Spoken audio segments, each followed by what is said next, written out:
Greetings. R. Frederick Riddle here with another episode of Christian News and Views. This is episode 2616, and this is Monday, and it's entitled Ceasefire Update. Now, I got to give you a little bit of a warning here before I go on, because the article I'm reading does have some bad words in it, so I've tried to catch them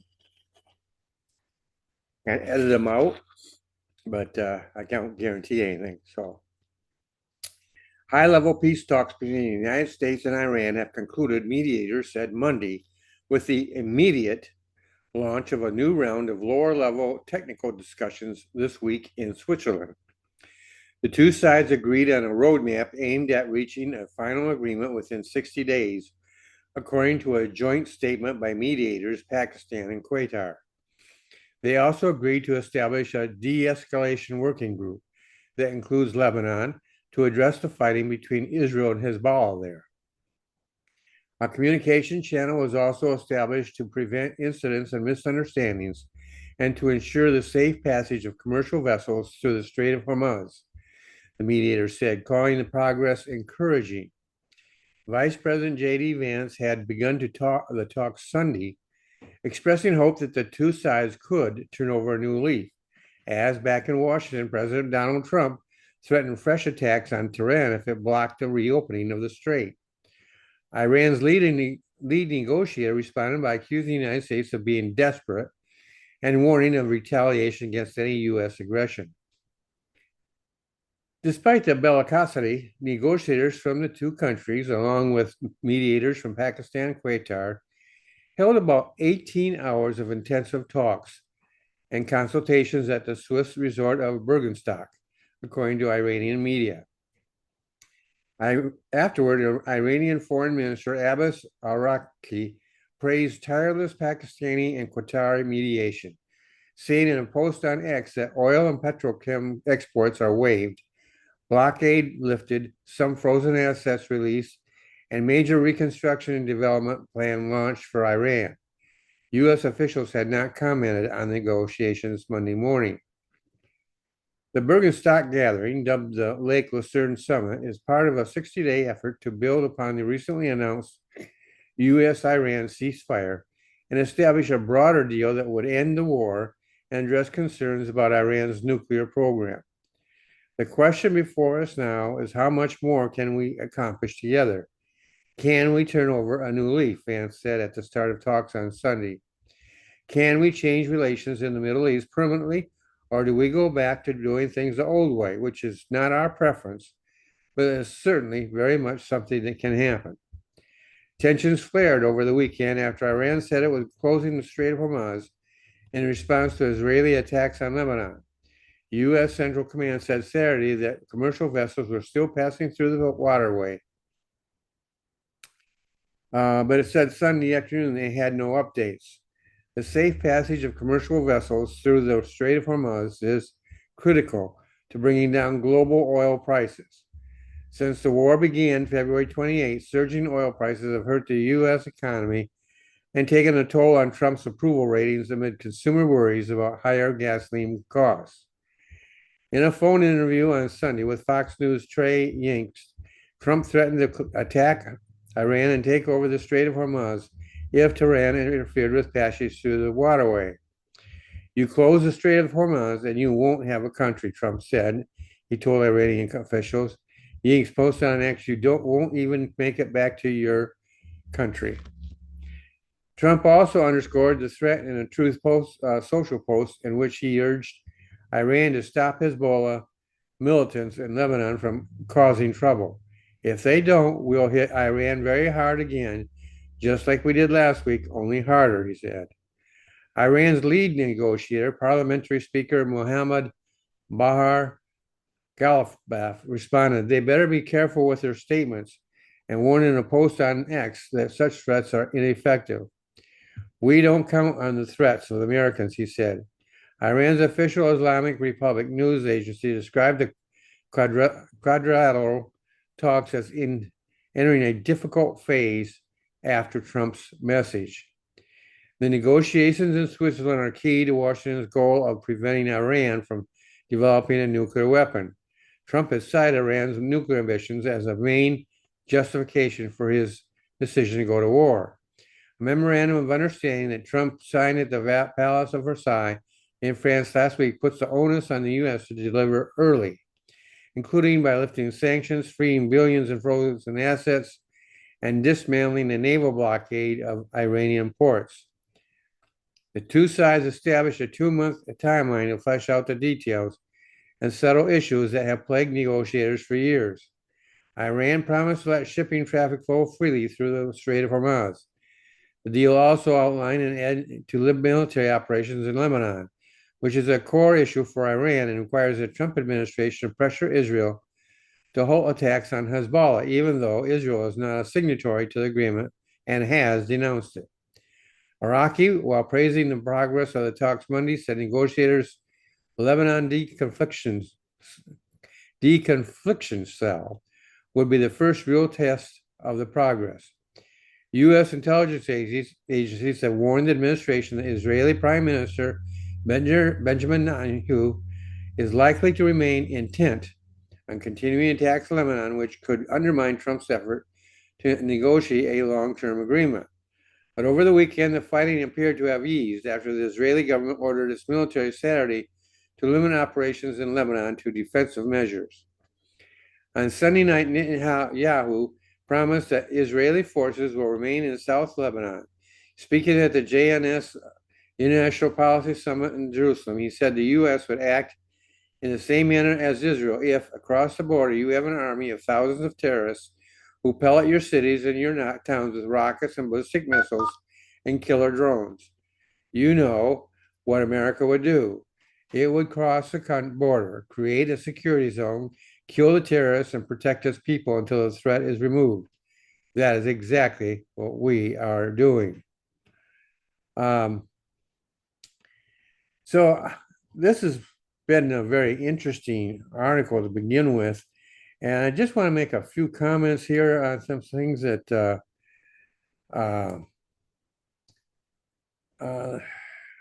let's see if I can find it. Oh, here's one. We don't count on the threats of Americans. Oh, that's obvious that they don't. And part of that is the fault of previous administrations, which have given them the freedom to attack Americans at will without any real cost to themselves. So another one is that they better be careful with their statements. Well, that goes for the Iranians too. One of the things that I gather from this, and I've kind of understood it from the beginning, is that Iran really doesn't care about its people. We see that all the time. But there's their people, their government, the land itself, the country is in a shambles. And all they are worried about is their ability to be able to have nuclear weapons. And there's another thing going on here that was only hinted at.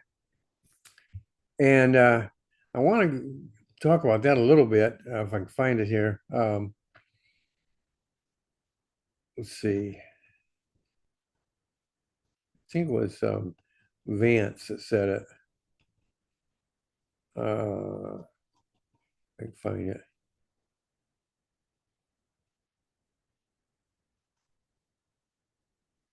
So the thing is that, well, here Vance is saying if they don't, we'll hit Iran very hard again, just like we did last week, only harder. But there was something else he said that if I thought I didn't have it out highlighted, but the thing is this that I've heard this from other sources. Yeah, I think this is it right here. The question before us now is how much more can we accomplish together? Can we turn over a new leaf? Vance said at the start of talks on Sunday.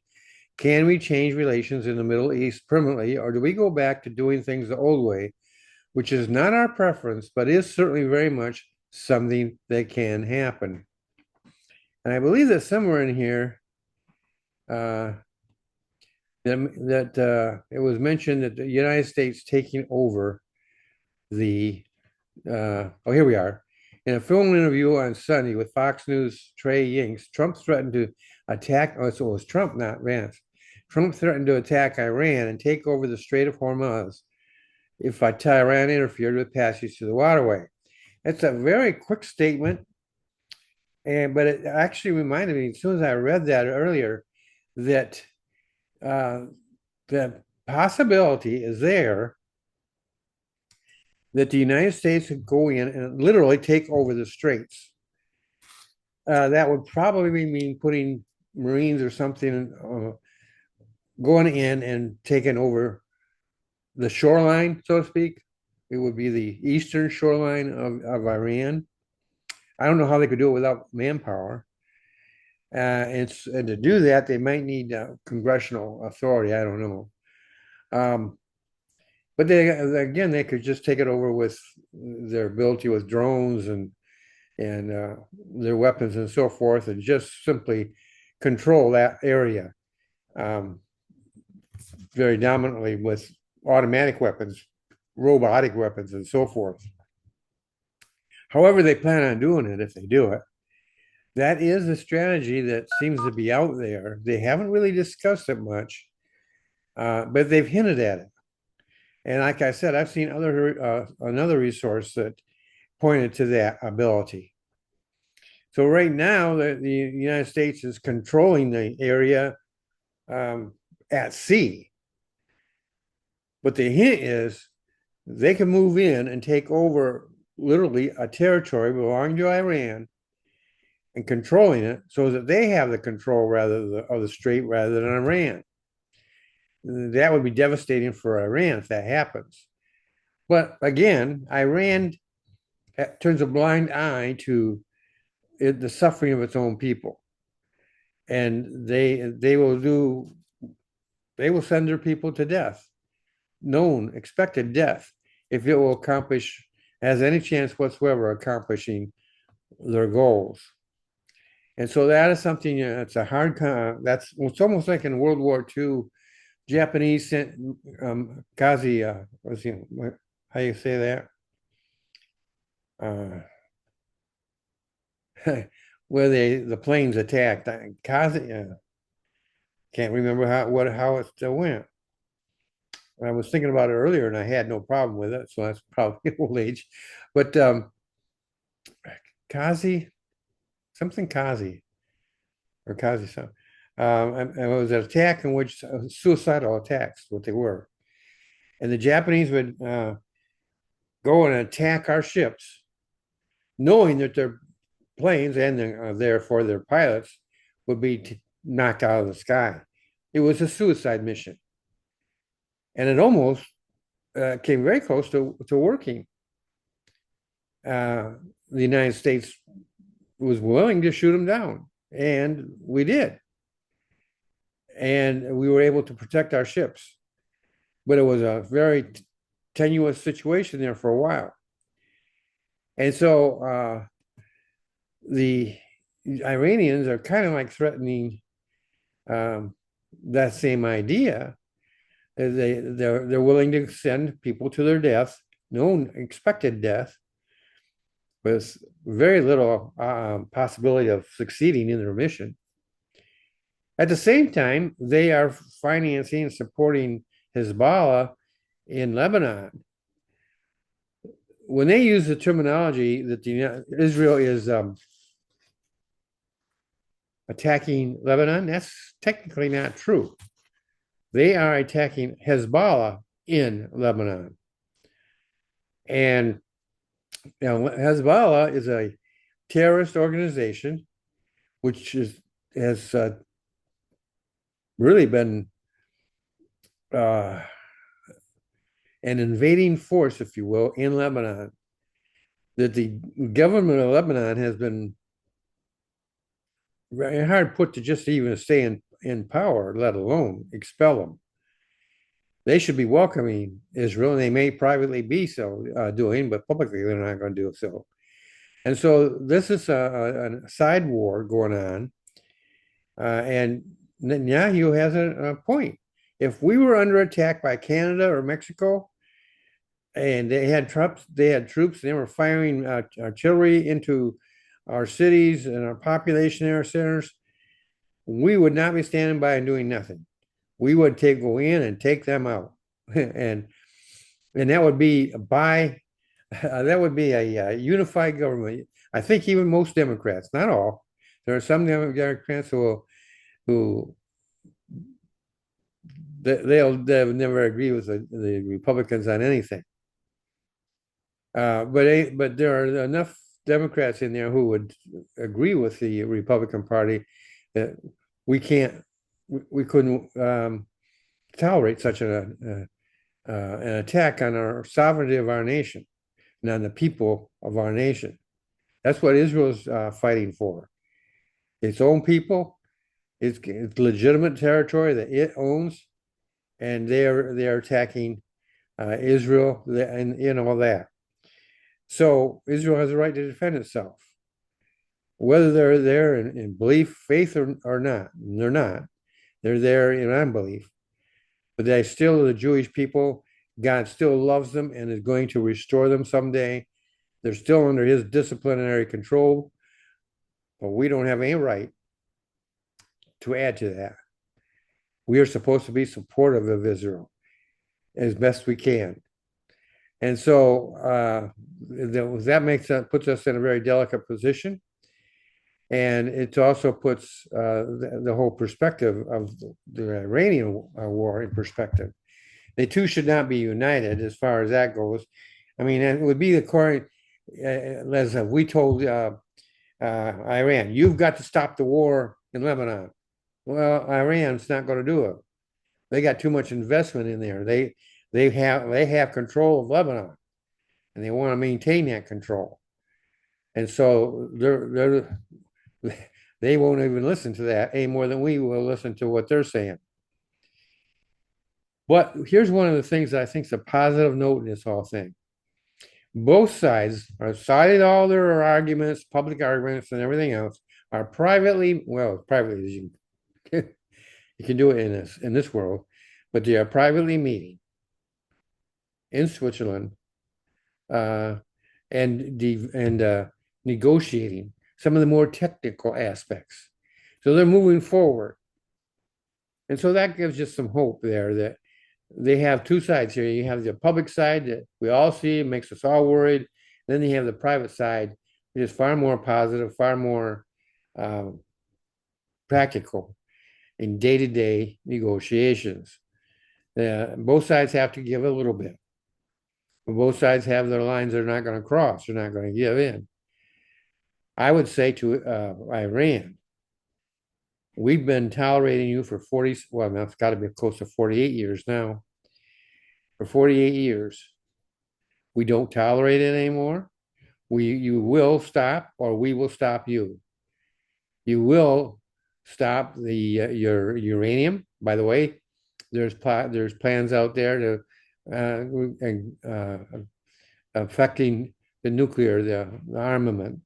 It's their ability to have nuclear bombs and so forth. And so there is negotiations going on.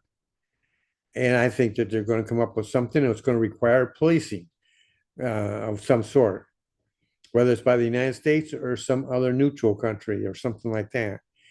But there's got to be some kind of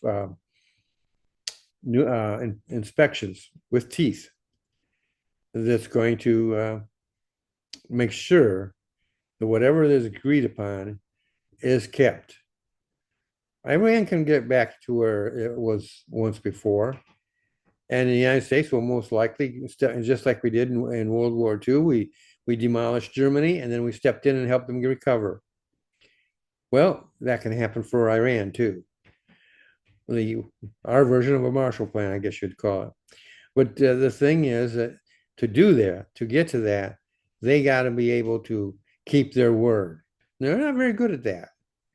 They're not very good at all.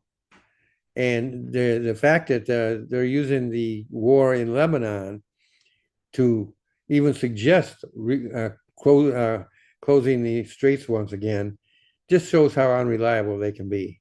You just can't trust them. And so I don't have, there's an area where you just don't have any confidence in them whatsoever. If there's going to be an agreement that's going to be successful, there's got to be some kind of oversight with teeth. Well, that's my comments for today. I hope this has been informative, encouraging, and inspirational. I do want you to know this is brought to you, is sponsored by TNR Independent Books, a Christian indie publisher. If you are a Christian and you want to be an author, a published author, but you don't know how to write, we have a course called Basic Authors Training, BAT. And you simply go to trbookservices.com/shop, and that will take you right to our bookstore. And then once you're in the bookstore, you just go to our writing department, and there we have different versions of the BAT course. One is for individuals, the other one is for a group, but in both cases, you simply fill out an application. If you have questions, put those questions in there, let us know what they are, we will respond. And also, if we approve of your application, then we will send you links where you can purchase whatever it is you're going to purchase, and we will send you a coupon of significant value. Right now, that is at 26% off. That could change. It can go up, it can go down. I have no idea what I'm going to do. Depends on how things work out, what I want to do, how I want to reward people. It's just something that's part of a marketing decision that I make. Sometimes I'm planning ahead. Right now, I'm going to stick with the 26%, but that could go up. I've done more and I've done less. And so it will depend upon how I see the market going and how I want to reward you. If I see that maybe a little bit more discount might help, maybe I'll go that way. But 26% off, folks, that is huge. And so I encourage you to take advantage of it. We also have a ministry publishing. If you know how to write and you're looking for a publisher, same process. You go click on there and ministry publishing, and you will be able to ask any questions you want through the application form. We'll answer them. And we will also, if we approve, we will send you links and a coupon with the 26% off. Well, that's it for today. I hope to see you in the next episode.